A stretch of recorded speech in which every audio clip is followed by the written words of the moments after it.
네, 출란교실 시작하겠습니다. 자, 1월의 난관리.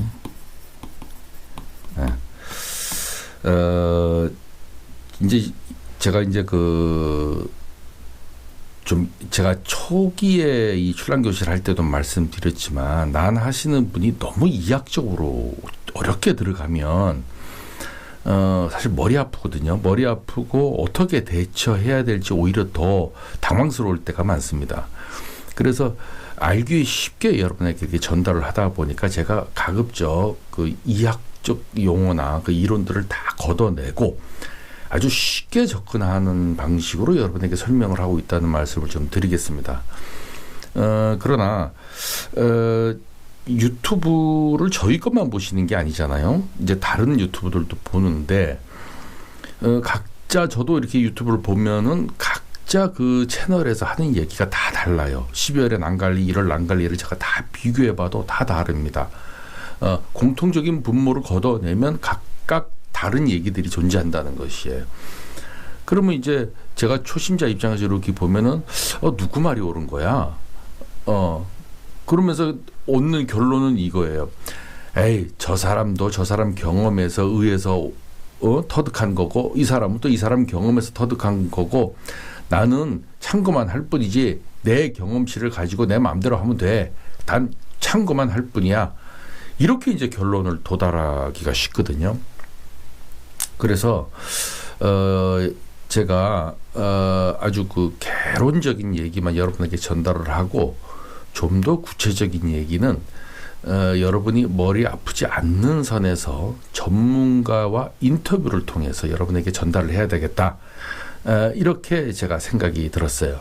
그래서 오늘도 제가 그 1월의 난관리라는 것은 뭐 크게 어려울 거 없습니다. 12월 난관리하고 큰 차이가 나지 않는데, 핵심적인 내용만 제가 개론적으로 얘기하고, 1월에 중요한 것은 이제 난 하시는 분이 꽃 관리예요. 꽃 관리.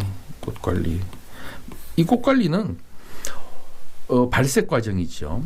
올해 실패하면은 내년에나 돼서 다시 다르게 해볼 수 있는 실험을, 내년에도 했는데 또 실패하면 후년에나 다시 한번 화통을 벗겨보는 걸 빨리 벗겨본다든가 늦게 벗겨본다든가 수분을 어떻게 관리한다든가 온도를 어떻게 관리한다든가 이런 것들을 1년에 한 번밖에 실험을 못하는 거예요.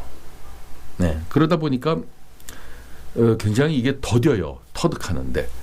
그래서 이거는 한번 전문가의 말을 빌어서 인터뷰를 통해서 여러분에게 좀 아주 정확하게 전달을 하고, 다른 사이트에서 잘못된 얘기를 하는 것을 일거에 해소할 수 있는 기회를 출란교실에서 제공해야 되겠다. 이렇게 생각을 해서 그런 방향으로 진행을 하도록 하겠습니다. 제가 전문가라고 하는 것은 차후에 소개하겠지만 누가 봐도 전문가가 아니라고 얘기할 수 없는 분이기 때문에 믿으셔도 충분히 좋다 하는 말씀을 먼저 드리겠습니다. 자, 1월의 난관리 얘기를 좀 잠깐 할까요? 개론적인 얘기만 제가 아주 기초적인, 저는 이학자가 아니기 때문에 아주 기초적인 얘기 선에서만 전달을 하겠습니다. 제가 이제 사는 곳이 부산이거든요. 부산. 예. 난초를 동면을 안 해도 좋다라고 하시는 분이 있어요. 내 사이트에서 봤어요. 유튜브 채널에서. 동면을 해야 됩니다. 예, 동면을 해야 돼요. 왜 그러냐면 어떤 분은 이렇게 말씀하시더라고요. 그러면 중국 남쪽이나 대만에서 자라는 꽃들은, 그 동양난들은 동면 안 하고 1년에 3모작씩 하는데 멀쩡하지 않느냐. 그거는 그 환경에서 이미 유전자 환경이 길들여져 있는 아니에요. 예. 우리나라로 왔을 때는 동면을 할 수밖에 없도록 길들여져 있어요. 자, 이게 무슨 얘기냐면은, 러시아에 사시는 분들은 겨울에 얼음물에 막 들어가요. 그래도 아무 이상 없어요. 우리는 그렇게, 필리핀이나 캄보디아에 사시는 분이 그 40몇 도에 되는 온도에 얼음물에 들어가면 죽어요. 그 사람들은요. 환경에 그렇게 적응이 돼 있었던 거예요. 그래서 우리 한국 출란은 동면을 하도록 적응이 돼 있어요. 자연에 순응해야 돼요. 난초를 키울 때. 제가 계속 이렇게 강조해서 말씀을 드립니다만은 자연에 순응을 하면 큰 탈 없어요. 그래서 한국 출란은 동면을 해야 됩니다. 단 어떤 문제가 발생하느냐. 제가 사는 곳이 부산인데 부산은 따뜻해요. 그래서 제가 아파트에서만 저는 출란을 키운다고 했습니다. 어떤 이제 뭐 에란이들처럼 비닐하우스 한 켠을 빌려서 철조망 안으로 열쇠다고 들어가서 거기서 저는 출란을 키워본 적도 없고 앞으로도 그렇게 키울 생각이 없어요. 왜냐면은 반려식물이고 애완식물인데 내 곁에 둬야지. 차 타고 1시간 2시간씩 가서 멀리 떨어뜨려 놓는 난이 반려식물이라고 할 수 있습니까? 그거는 주말 농장에 일주일에 한 번 가는 주말 농장에 심어놓은 고구마하고 뭐가 다르겠습니까? 그리고 식물은요, 고구마가 됐던 뭐가 됐던 매일 들여다봐야 돼요. 일주일에 한 번 가서 물 주는 주말 농장에서 식물이 잘 안 됩니다, 여러분들. 그래서 그렇다면 반대적으로 뭐 애완동물, 개나 고양이를 갖다가 저 1시간 2시간씩 떨어진 농장에다가 맡겨놓고 제가 일주일에 한 번씩 가면 그게 반려동물로서 키워지나요? 그렇지 않거든요. 그래서 저는 나중에 내가 도시농업을 말씀드리는데 도시농업 다시 말씀을 드리겠습니다만은 내 곁에 있어야 돼요, 식물은. 도시농업 할 때 다시 반복해서 얘기를 할 문제겠지만 제가 하여튼 그런 정도로 말씀을 드리고 그 이유는 아주 충분히 있다 하는 말씀을 드리고, 그러나 이제 뭐 사람 욕심이 한두 끝도 없기 때문에 좀 더 좋은 환경을 제공하고 좀 더 많은 양을 베란다에서 못 키우니까 어쩔 수 없이 가는 건 제가 이해한다 그랬어요. 그러나 저는 그런 필요성을 못 느끼기 때문에 제가 베란다에서 키우는 거예요. 베란다도 넓고 또 제가 뭐 더 좋은 환경을 찾아서 갈 이유도 없기 때문에 베란다에서 키운다는 것이지. 온실로 가면 환경이야 더 좋죠. 그건 뭐 말할 필요가 뭐가 있겠습니까? 그러나 저는 베란다만으로도 충분하다 하는 말. 그래서 이제 제가 그렇게 키우는 것입니다. 근데 이제 각설하고 이 부산은요, 온도가 따뜻해요. 제가 지금 이제 12월 이제 말로 들어가는데 겨울잠을 안 자는 것 같아요. 이것들이 따뜻하니까. 근데 온도가 내려가는 것을 보온을 해주는 건 가능하지만 온도가 높은 것을 떨어뜨리는 거는 할 수가 없어요. 냉장고를 뭐 돌릴 수도 없는 것이고 베란다에 이거는 불가능한 거예요. 근데 이제 밤에는 바람이 불어서 체감 온도가 떨어지거든요. 난초도 똑같이 그렇게 느낄 거예요. 밤에 떨어져요. 그게 떨어지니까 동해를 입을까 봐 베란다 문을 닫아주면 그나마 이제 편안한 동면을 하다가 낮에 앞만 문을 열어놔도 낮 기온이 20도씩 막 10몇 도씩 올라가니까 이게 잠에서 깨어나는 거죠.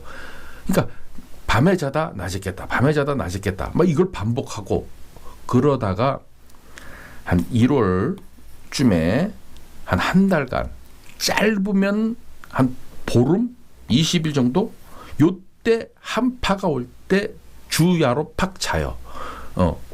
이 온도 관리를 해주면 그 주야로 팍 자는데, 그래서 동면을 한다 하더라도 기간이 상당히 짧게 제가 이제 그 생각이 들어요. 이 부산 지역, 부산 경남 지역이 그래요. 그래서 제 생각엔 동면을 좀 길게 해주고 싶은데 그게 잘 안 된다. 그러나 이 유튜브를 보시는 분들은 전국적으로 흩어져 계시기 때문에 서울에 계시는 분도 있고 뭐 중부에 사시는 분도 있고 그런데 어쨌든 평균치를 제가 말씀을 드릴 수밖에 없어요. 동면을 반드시 시켜야 되고 밤에 베란다 문을 닫아도 10도 밑으로 떨어지거든요. 한 5도 정도 밑으로 떨어지면 5도 정도로 유지됩니다. 그러면 이제 동면을 해요. 동면을 하는데 낮에 이게 또 깨면은 또 그 생리작용을 하거든요. 뭐 그 성장작용을 해요. 일부. 그래서 낮에 베란다 문을 완전 열어놓고 밤 기온처럼 춥게 만들어줘야 된다. 그래서 동면을 충분히 시켜주는 것이 아주 중요하다라는 말씀을 드리겠습니다. 그리고 겨울에도 이제 제가 광합성 작용을 도와줘야 되기 때문에 햇볕을 충분히 줘야 된다고 했는데 햇볕을 충분히 주려다 보니까 이제 발을 걷어내면 복사열 때문에 베란다의 온도가 올라가요. 제가 아까 말씀드렸잖아요. 온도를 떨어뜨려 줘야 된다고. 그래서 이 딜레마가 형성이 되는데 어쨌든 문을 확 열어가지고 기온을 떨어뜨리면서 이제 그 난초는 직사광선보다는 이 산란광을 좋아합니다. 그러니까 발 사이사이로 들어오는 이런 햇볕들 있잖아요. 그런 난들을 그런 이제 이게 분산되는 햇빛을 좋아하는데 그렇게 해서 겨울에는 좀 더 강한 아주 강하다기보다도 좀 더 많은 양의 빛을 줘야 된다. 그것이 이제 난초한테는 보약이 된다 하는 말씀을 좀 드리고 건조하게 키우세요. 건조하게 키우면은 동해를 입을 걱정도 좀 줄어들고 또 겨울잠을 자는 이 출란들은 이 분 안에서 수분을 빨아들인다거나 이 분이 마르는 속도가 훨씬 더 더딥니다. 그래서 화장토가 이렇게 싹 말랐다 그래서 이거 다 말랐냐고 물을 주면은 과습의 영향이 올 수 있어요.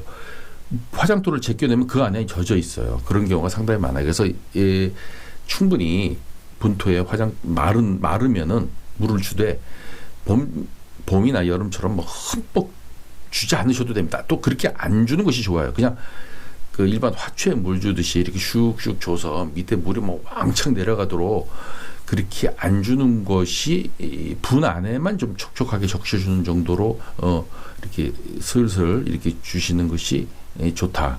겨울에는 그렇다는 겁니다. 그러면 이제 어차피 그 물도 안 먹고 그냥 자고 있는 상태이기 때문에 좀 먹긴 먹겠죠. 좀 적게 먹기 때문에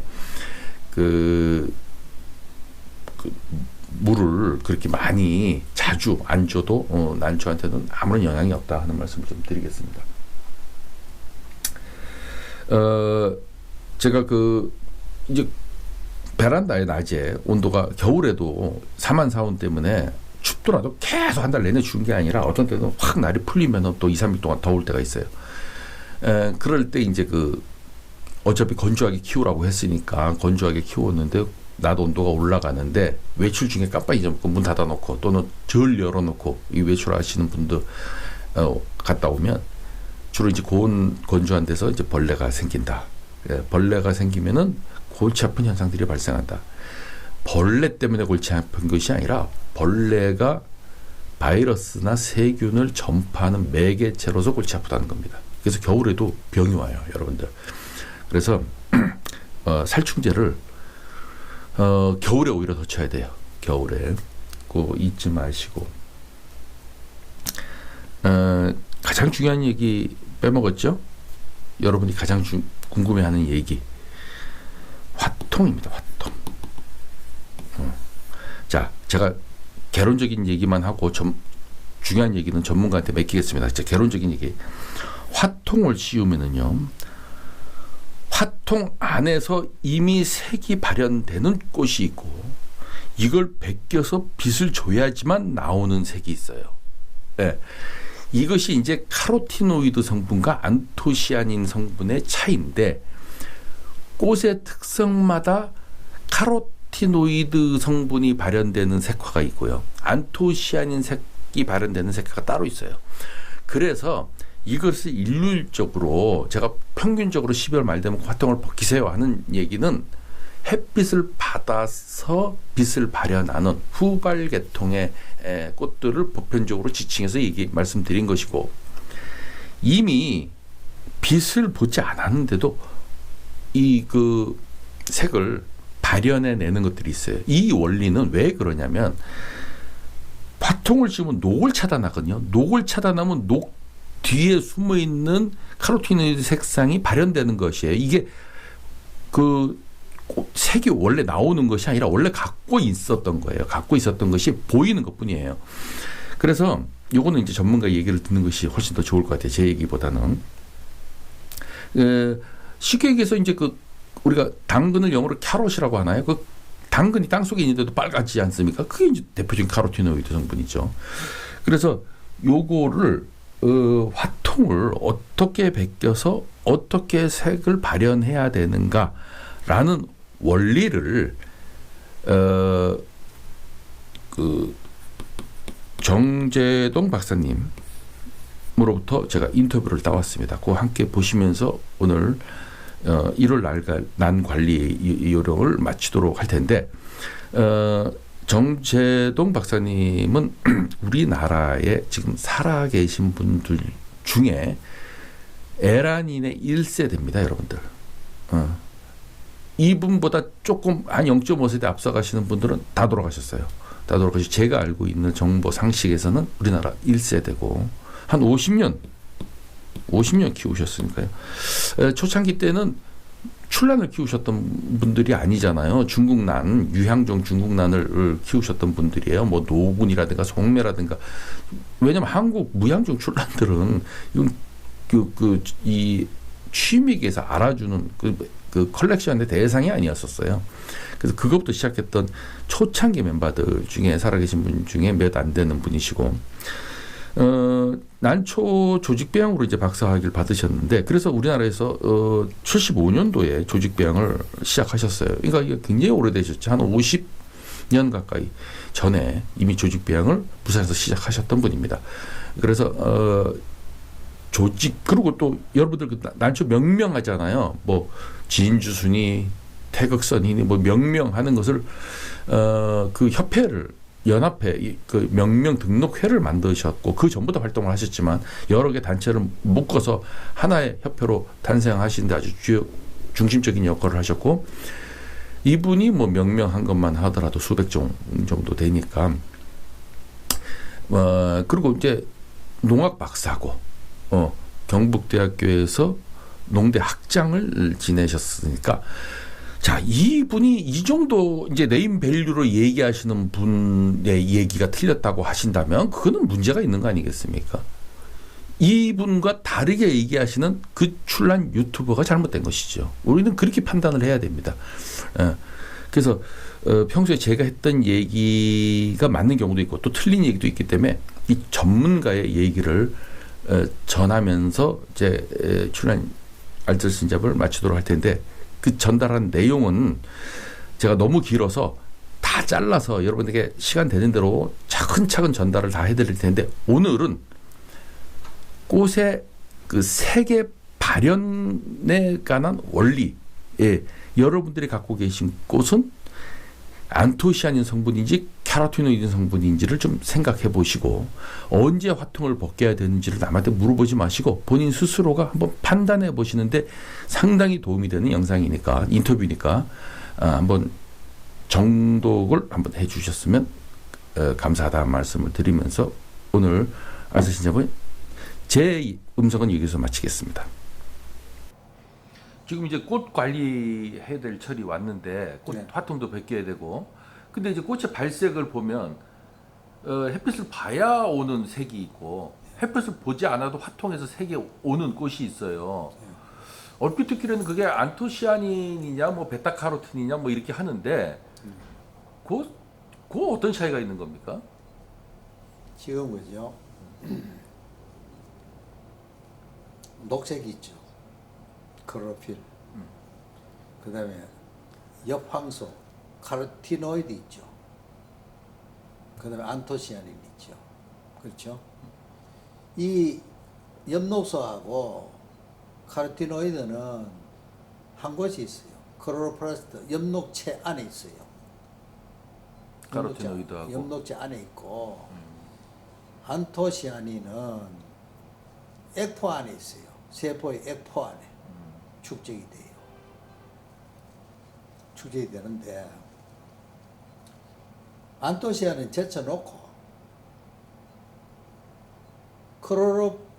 클로로필하고 카로티노이드는 서로 이 상보적이라, 이 상보적이라는 말이 맞을지는 모르겠는데, 이게 엽록소가 줄어들면 그죠? 카로티노이드가 높아져요. 카로티노이드가 줄어들면 엽록소가 나와요. 그러면 이거하고 같아요. 여름철에 파랗던 잎이, 그죠? 겨울철이, 가을철이 되면은 엽록소가 없어지고 황색 단풍이 들잖아요. 그 단풍이 들면은 거기에는 클로로플라스트 엽록체에서, 그죠? 클로로필이 감소되고, 그 다음에 엽황소, 카로티노이드 색소가 발현이 되기 때문에 그런 현상이 나타나는 거라. 그러면 출란에서 처음에 물고 나온 게 녹색이다가 이거를 이 캡을 세우죠. 그러면 캡을 세운다는 이야기는 엽록소는 반드시 햇빛을 봐야지 엽록소가 생기는데 캡을 세우니까 햇빛을 못 보잖아, 그죠? 그럼 엽록소가 발현이 줄어들지, 그죠? 그 사이에 뭐가 생겨요? 카로티노이드가 생기는 거예요. 발현이 되는 거예요. 엽록지 안에서. 예? 카로티노이드가 발현이 되잖아요. 그래서 어느 시기가 지나가지고 카로티노이드가 소위 우점적으로 많이 생겼을 때 캡을 벗겨주면 그때는 엽록소가 형성이 어렵게 되고 카로티노이드만 발현되어 있는 거라. 그게 선천적 색깔입니까? 화통 안에서도 발현하는 색깔이에요? 그러니까 그거를 갖다가 선천적, 후천적을 떠나서 선천적이라는 건 뭐예요? 아예 처음부터 꽃봉오리 때부터 이게 색깔이 나오는 것을 그걸 나는 표현을 그걸 선천적이라고 이야기 안 하고 선발색이라고 하지. 선발색이라고 이야기하고 그 다음에 처음엔 녹으로 나왔다가 캡을 세워줘가지고 서서히 녹이 없어지면서 색깔이 나타나잖아요. 그죠? 색깔이 나타나는 것은 후발색이라고 하지. 후발색. 그러니까 처음엔 녹색이다가 그 다음 발색하는 거. 그러니까 이런 경우인데 이게 유전적으로 상당히 달라요. 색깔이 달라서. 홍화는요, 캡을 거의 안 세워줘도 녹색이 잘 발현되거든. 이거는 유전적으로 크로필의 저 화통을 안 씌워주면은 녹색이 발현된다고요? 안 세워주더라도 네. 예를 들어 적화 중에는 네. 이걸 화통을 많이 안 세워주더라도 네.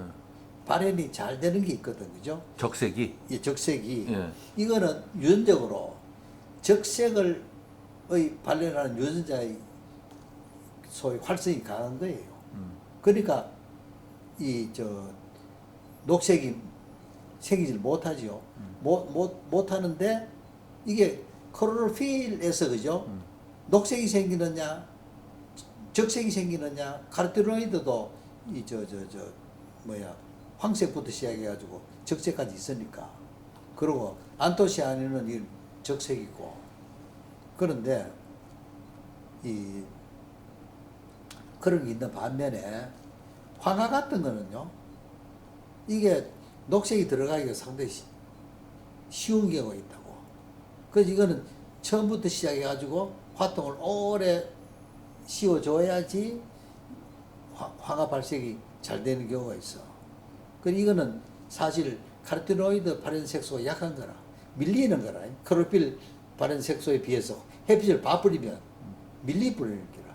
그런데 적화 같은 거는 햇빛을 봐도 이 크로필을 발현하는 색소가 그죠?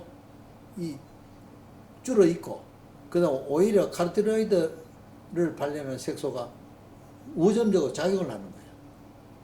그래서 그런 활동을 짧게 세워줘도 발색이 잘 되는 경우, 이렇게. 아니 그러니까 제가 말씀드리는 거는 화통 안에서 색을 발현하는 곳이 있고 햇볕을 안 받는데 녹색만 차단해주면, 어떤 거는 화통을 벗겨서 햇볕을 쬐어야지만 나중에 이제 색이 나오는 경우가 있는데 그 차이를 물어보는 거거든요.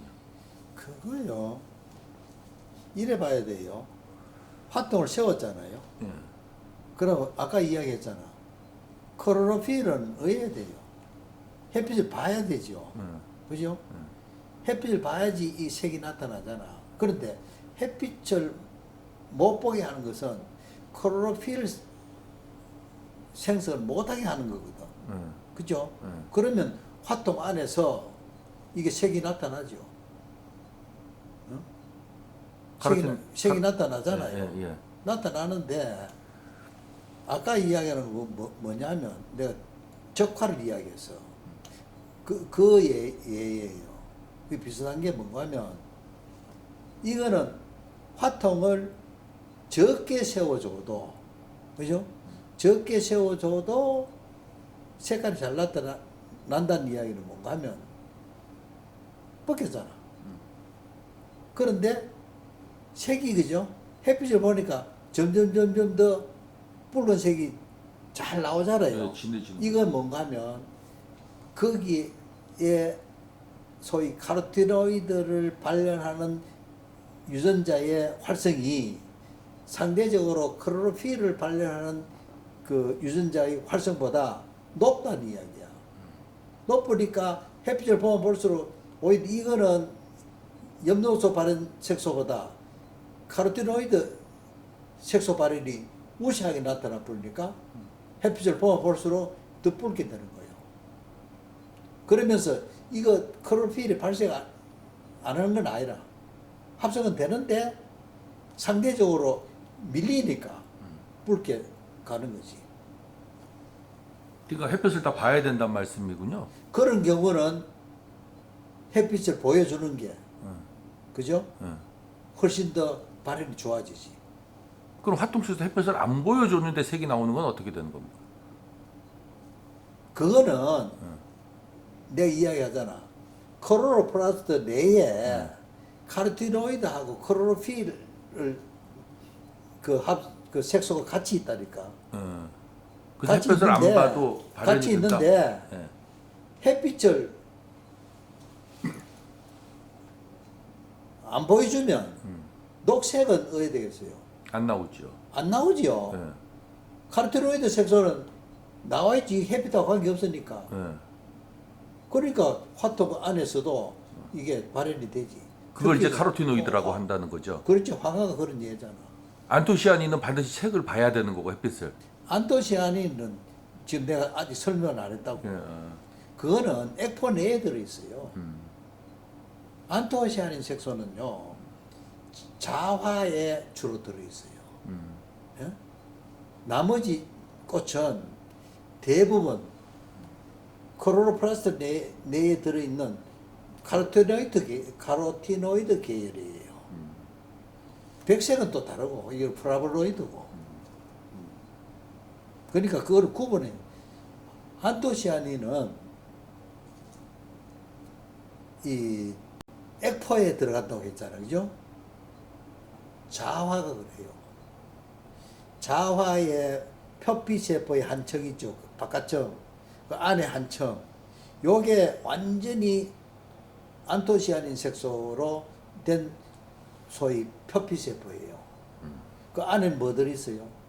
클로로필 들어있잖아. 안에는. 그러겠죠. 그쵸? 예.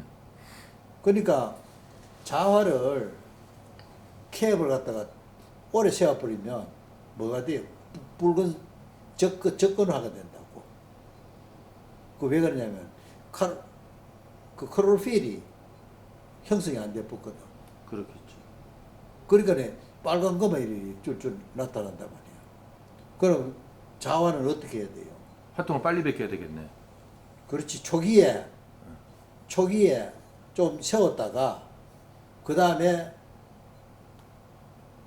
여기 안토시아닌 색소가 생기고 나면 딱 벗겨주면 안에 엽록소를 넣어야 돼요. 엽록소를 넣어야지 이게 흑자가 된다고. 대비로. 예. 여기는 어두워져 보잖아. 그 자식이 더 짙어지잖아. 그 화통을 빨리 벗겨야 된다는 거죠. 예, 그거를 빨리 벗겨야지. 그 나머지는 화통을 좀 늦게 벗겨야 되는 거고. 저거는 적화는 이거는 짧게. 예? 짧게? 예, 짧게 이야기죠. 짧게. 그 다음에 짧게라는 게 뭘 짧게? 초기에 세웠다가 화떡을 빨리 비켜줘야 된다 이 말이고. 적화가. 예. 황화 같은 거는 길게 황화나 주검하나 그죠? 이런 걸 길게 통상적으로. 자화도 빨리 벗기고. 자화도 빨리 비키지. 적화도 빨리 벗기고. 빨리 비키지. 좀 신기하네요. 그 이제 난의 특성을 지가 화통을 뺏기는 시기를 조절해 가면서 알아야 되겠네. 알아야지.